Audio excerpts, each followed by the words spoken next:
आज सकाळी एक कॉल, त्या कॉलमध्ये खरं तर स्वनात संकल्पना हा जो विषय आहे हा एवढ्या वर्षांच्या कालावधीत जो आपण फेसबुक लाईव्हच्या माध्यमातून किंवा वेगवेगळ्या कार्यक्रमांच्या माध्यमातून सगळे समाजातले लोक या सगळ्या विषयाला समजत चालले, ऐकत चालले, त्यातलीच एक आनंददायी घटना आजच्या कॉलने झाली. एक कपल ज्यांना 2 मुलं आहेत, नागपूरचं कपल आहे आणि त्यांना 2 मुलं झाली. दुसरं मूल होताना म्हणजे मुलगा होताना खरं तर त्यांना वाटत होतं मुलगी होईल कदाचित, पण मुलगा झाला. 2 मुलांचे ते आईवडील बनले. पण जेव्हा मुलगी घरात येते, जेव्हा मुलगा घरी असतो आणि एक मुलगीची गरज असते आणि मुलगी घरी येते, तर ती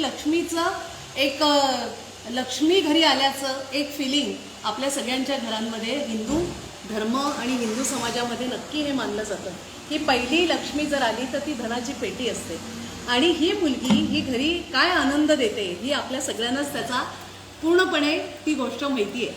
त्यामुळे या दोघांना मुलं झाल्यानंतर त्यांना वाटलं की आता आमची ही इच्छा अधुरीच राहिली.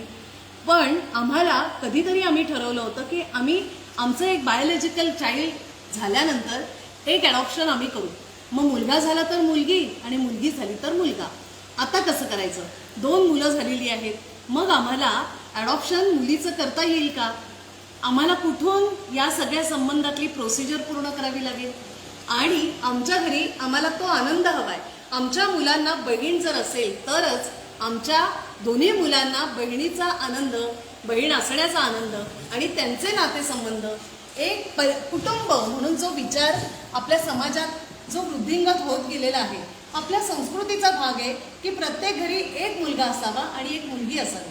म्हणजे मुलांना, भावंडांना एकमेकांचं एक चांगलं अंडरस्टँडिंग येतं. मुलीला भावाला बहिणीचं आणि बहिणीला भावाचं, आणि हे सगळं मिळून आई वडिलांना पण या दोघांचंही चांगलं व्यवस्थित अंडरस्टँडिंग होतं की चाइल्ड सायकोलॉजी त्यांना हळूहळू समजायला लागते आणि पालकत्वाची रिस्पॉन्सिबिलिटी, पालकत्वाची ड्युटी ही पण त्यांना त्यातून समजते.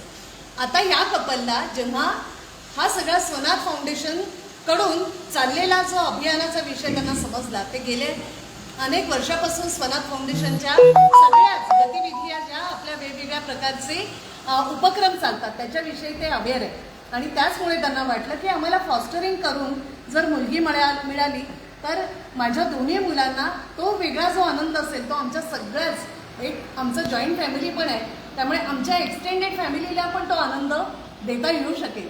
तर असं होईल का? खरं तर असे अनेक पेरेंट्स आहेत की ज्यांना एक मुलगा आहे आणि त्यांना मुलगी हवी होती, पण करिअरच्या वेगवेगळे प्रॉब्लेम्स नक्की असतात, वेगवेगळे व्यवधानं आता वाढलेली आहेत समाजात. त्यामुळे एकाबरोबर दुसऱ्यांचं पण प्रेग्नन्सी आणि त्याच्या पुढचे सगळे विषय हाताळणं, सांभाळणं हे जरा थोडं जिकिरीचं झालेलं आहे. पण मला असं वाटतं या सगळ्या विषयात जर आपलं एक बायोलॉजिकल चाइल्ड झालं आणि त्याच्याबरोबर जर ॲडॉप्शन झालं तर त्याच्या बरोबरीने जर फॉस्टरिंगचा विषय जर घेतला गेला तर एक टेम्पररी पॅरेंटिंगचा आधार देऊन पालकत्वाचा पूर्ण आनंद त्या कपलला होऊ शकतो. आणि यासाठी खरं तर स्वनाथ फाउंडेशन म्हणून आम्ही आमचं अभियान चालवतोय.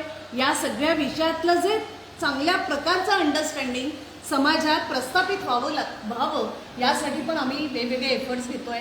नजीकच्या काळातच आता तुम्ही बघाल की वेगवेगळ्या आपण ज्या स्टोरीज सांगतो, वेगवेगळे जे आपण वेगवेगळ्या समाजातल्या समाजमान्य अशा वकिलांना, कायदेतज्ञांना, सामाजिक कार्यकर्त्यांना, असे वेगवेगळ्या स्तरावरचे राजकीय आपण नेते असलेल्यांना ह्या सगळ्या विषयी आपण त्यांना सांगत असतो, स्वनाथची संकल्पनेबद्दल बोलत असतो.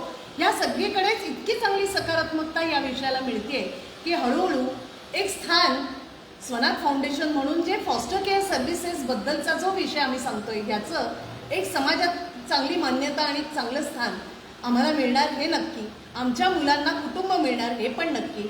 म्हणून आम्ही सांगतोय हर बच्चे को परिवार, आणि त्यासाठी स्वनाथ फाउंडेशन हे कटिबद्ध आहे. नजीकच्या काळात अजून काही वेगवेगळ्या घडामोडी तुम्ही बघणार आहातच आणि स्वनाथ फाउंडेशन तर्फे चालणाऱ्या वेगवेगळ्या गोष्टींशी तुम्ही अवगत आहात. असेच आमच्याबरोबर सोबत राहा, आम्हाला पाठिंबा आणि प्रोत्साहन देत जा आणि पुन्हा नक्कीच एक वेगळा विषय स्वनाथ फाउंडेशनच्या फॉस्टर केअर सर्व्हिसेसच्या संबंधातला आपण बोलू. तुर्तास धन्यवाद.